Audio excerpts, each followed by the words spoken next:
Bienvenue sur le mythe scolaire, l'espace où on démontre les illusions qui t'endormissent depuis des années, où on brise les excuses, où on secoue les mentalités jusqu'à réveiller ce que l'école a éteint en toi.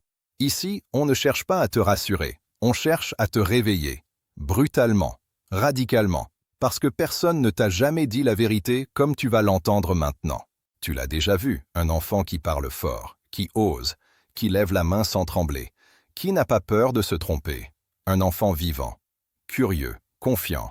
Et puis, les années passent, et cet enfant devient un adulte qui hésite, qui doute, qui s'excuse d'exister, qui a besoin de validation, qui a peur du regard des autres. Ce n'est pas un accident, ce n'est pas un hasard, c'est un processus, lent, silencieux, organisé. Aujourd'hui, on va le démonter pièce par pièce. Parce que si tu comprends pourquoi la confiance meurt, tu comprends aussi comment la réveiller. Et ça commence par une vérité inconfortable. La confiance naturelle des enfants n'est pas détruite par la vie. Elle est érodée par un système qui prétend les préparer au monde, mais qui les entraîne surtout à douter d'eux-mêmes. Dès le départ, l'enfant apprend une règle invisible. Ta valeur dépend de ce que tu produis pour les autres.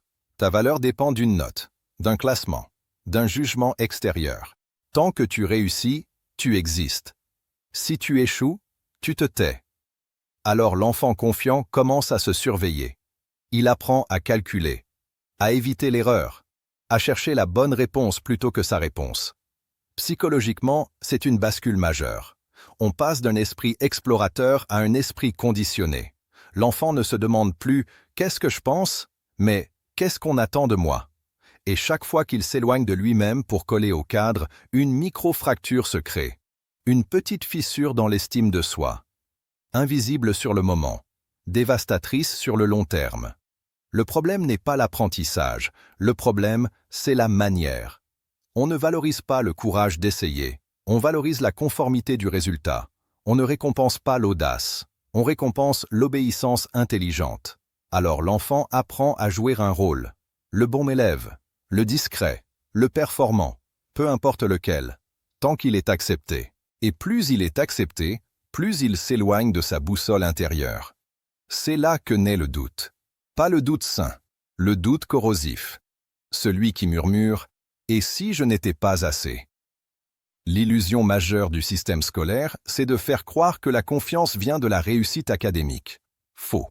La confiance vient de la cohérence entre ce que tu ressens, ce que tu penses et ce que tu fais. Or, l'école casse cette cohérence très tôt. Elle t'apprend à penser ce qu'on t'enseigne, à ressentir ce qui est acceptable et à faire ce qui est évalué. Tout le reste est mis de côté. Imagine un enfant comme un feu. Au début, il brûle fort, il teste, il s'exprime. Puis on commence à lui dire quand il peut brûler et quand il doit s'éteindre. Trop bruyant, trop lent, trop différent, trop sensible, trop ceci, pas assez cela. Alors il apprend à réduire la flamme pour ne pas déranger. Et des années plus tard, on s'étonne que l'adulte n'ose plus, qu'il ait peur de prendre la parole, qu'il doute de ses choix, qu'il cherche un mode d'emploi pour vivre. Ce n'est pas un manque de potentiel, c'est un excès de conditionnement. Les exemples sont partout. L'élève brillant qui n'ose jamais lancer son projet. L'ancien premier de la classe paralysé face à l'échec. Le salarié compétent qui n'ose pas demander une augmentation. Pourquoi? Parce qu'on leur a appris à confondre sécurité et immobilité. À confondre prudence et peur, à confondre discipline et soumission. Le cerveau humain est plastique, il s'adapte à ce qu'on lui répète. Et pendant des années, on lui répète « fais attention, ne te trompe pas, suis les règles, attends l'autorisation ».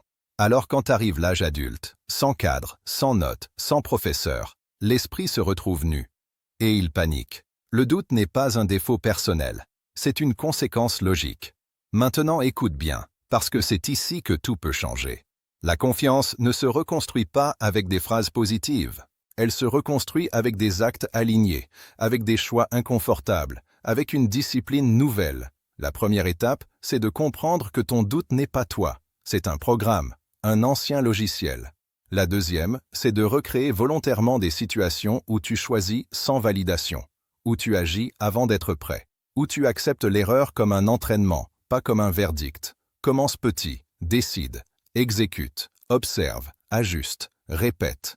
La confiance revient quand ton cerveau voit que tu peux survivre à l'inconfort, que tu peux avancer sans permission, que tu peux tomber sans disparaître. Retiens ceci, on ne n'est pas confiant pour la vie. On le devient, on le perd, on le reprend. Et si tu doutes aujourd'hui, ce n'est pas une faiblesse, c'est un signal, un appel à reprendre le contrôle, à sortir du rôle qu'on t'a appris à jouer, à redevenir acteur, parce que la confiance n'a jamais disparu.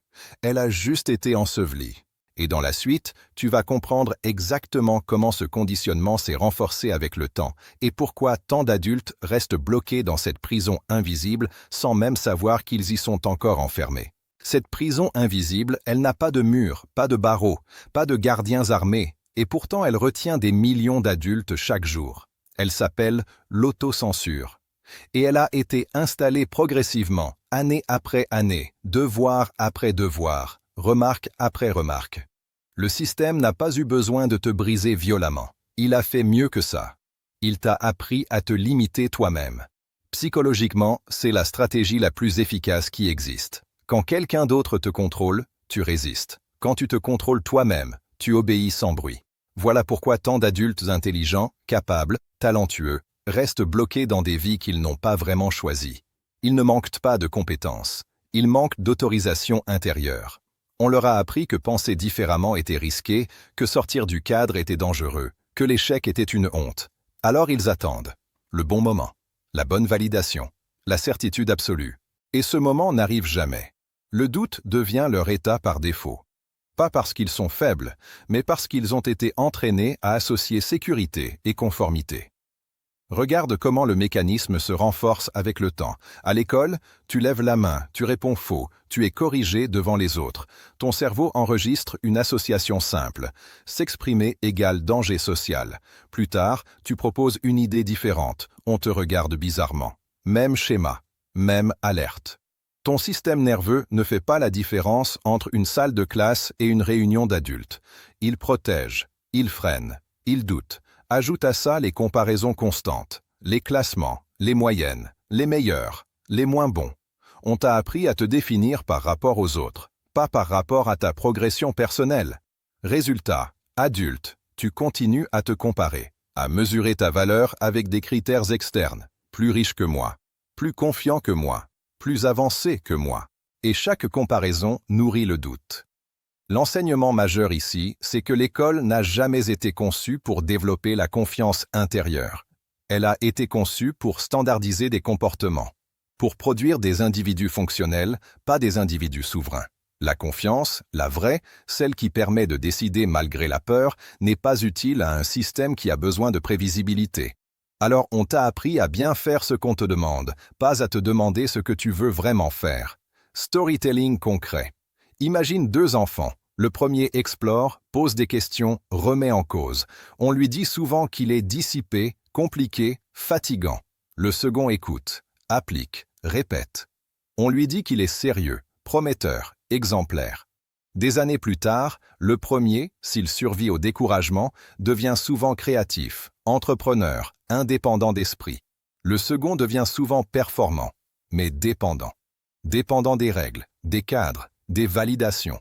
Quand le cadre disparaît, la confiance s'effondre. Ce n'est pas une fatalité, c'est une conséquence logique. Le cerveau humain fonctionne par habitudes émotionnelles. Si pendant 20 ans, tu as appris à avancer quand on te dit d'avancer, ton cerveau attendra toujours un signal externe. Et quand il n'y en a pas, il doute. La reconstruction commence par une rupture consciente. Tu dois désapprendre avant de réapprendre. Arrêter de demander la permission intérieurement. Arrêter de chercher l'approbation avant l'action. Concrètement, ça veut dire quoi? Ça veut dire choisir volontairement des situations où tu n'es pas sûr, où tu n'es pas le meilleur, où tu n'as pas toutes les réponses. Pas pour souffrir, pour te reprogrammer. Chaque action imparfaite exécutée malgré la peur envoie un message puissant à ton cerveau. Je peux compter sur moi. Chaque décision assumée renforce l'identité. La discipline ici n'est pas militaire, elle est mentale. Décider tous les jours une action que tu repousses. Une conversation, une prise de position, une création, même minuscule, et la tenir. Pas parce que tu te sens prêt, parce que tu as décidé. Synthèse brutale. Le doute adulte n'est pas un défaut personnel, c'est un réflexe appris. La confiance enfantine n'a pas disparu, elle a été recouverte par des couches de peur conditionnées. Et plus tu attends de te sentir confiant pour agir, plus tu renforces le doute. L'ordre est inversé. Tu agis d'abord. La confiance suit. Toujours. Et dans la dernière partie, tu vas comprendre comment reprendre définitivement le contrôle de ton identité. Comment reconstruire une confiance stable qui ne dépend plus ni des notes, ni des regards, ni des systèmes, mais uniquement de ta capacité à te diriger toi-même, même quand tout tremble à l'intérieur. Parce que reprendre le contrôle de ton identité, ce n'est pas devenir arrogant, ce n'est pas écraser les autres, ce n'est pas jouer un rôle de plus. C'est revenir à un état de souveraineté intérieure. C'est passer de « est-ce que j'ai le droit » à « est-ce que je le décide ?» Et cette bascule, elle fait peur. Normal. Le système t'a appris à être guidé, pas à te guider. Alors quand tu reprends le volant, tes mains tremblent. Mais c'est précisément là que la vraie confiance se forge. Pas dans le confort, pas dans la certitude, dans la responsabilité. Psychologiquement, l'adulte confiant n'est pas celui qui ne doute jamais. C'est celui qui avance malgré le doute sans lui obéir. L'erreur que font beaucoup de gens, c'est de vouloir éliminer le doute. Impossible. Le doute fait partie de l'intelligence. Ce qu'il faut éliminer, c'est la soumission au doute. Tant que tu attends de te sentir sûr pour agir, tu restes prisonnier du conditionnement scolaire. Attendre la bonne réponse, la bonne note, le feu vert. Or, la vie réelle ne donne pas de corriger, elle donne des conséquences. Et c'est en apprenant à gérer ces conséquences que la confiance devient stable. L'enseignement majeur ici, c'est que l'école t'a entraîné à être évalué, pas à t'auto-évaluer. À recevoir des verdicts, pas à en poser. Alors, reconstruire ta confiance passe par une compétence centrale, l'auto-leadership. Te fixer tes propres critères, tes propres règles, tes propres engagements, et les respecter, même quand personne ne regarde. Exemple concret. 2 adultes lancent un projet. Le premier abandonne dès que les résultats tardent. Pourquoi? Parce que personne ne le note. Personne ne l'encourage. Personne ne lui dit « c'est bien ». Le second continue, ajuste, persiste. Pourquoi? Parce qu'il s'est engagé envers lui-même, pas envers un système. C'est là toute la différence. La confiance solide naît quand ta parole envers toi-même a du poids. Chaque promesse tenue te renforce. Chaque promesse trahie t'affaiblit. Simple, brutal, efficace. Le plan d'action est clair. Première étape. Arrêter de te définir par ton passé scolaire. Les bons élèves doutent autant que les mauvais. Simplement, différemment. Deuxième étape. Identifier les domaines où tu attends encore une validation extérieure. Argent, création, relations, décision de vie. Et couper consciemment ce réflexe, pas totalement, progressivement. Troisième étape. Instaurer des rituels de décision. Chaque jour, une décision prise sans demander l'avis de personne. Petite, mais réelle, et assumée. Quatrième étape. Réconcilier discipline et liberté. La discipline n'est pas une prison. C'est un cadre que tu choisis. Tu te lèves quand tu as décidé. Tu travailles quand tu as décidé. Tu t'entraînes quand tu as décidé. Pas parce que quelqu'un t'y oblige. Parce que tu te respectes. Storytelling mental. Imagine-toi comme un muscle. La confiance est un muscle. L'école l'a immobilisé trop longtemps. Maintenant, il est faible. Si tu le sollicites trop fort d'un coup, tu te blesses. Si tu ne le sollicites pas, il ne revient jamais. Il faut une charge progressive, des défis adaptés, répétés, constamment. Et surtout, accepter l'inconfort comme un signal de croissance, pas comme un signal de danger. Synthèse finale. Pourquoi les enfants confiants deviennent des adultes qui doutent d'eux? Parce qu'on leur a appris à obéir avant de se connaître, à réussir avant de se respecter, à être validé avant d'être aligné. Le doute n'est pas ton ennemi. C'est le symptôme d'une identité qui n'a pas encore repris sa place. Et la solution n'est pas dans plus de théorie, plus de diplômes, plus de certifications. Elle est dans l'action consciente, dans la décision répétée, dans la reconstruction patiente de la confiance par les actes. Conclusion.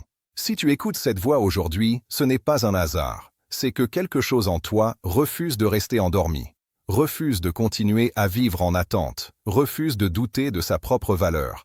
Tu n'as pas besoin de devenir quelqu'un d'autre. Tu as besoin de désapprendre ce qu'on t'a fait croire sur toi et de reprendre ce qui t'a toujours appartenu.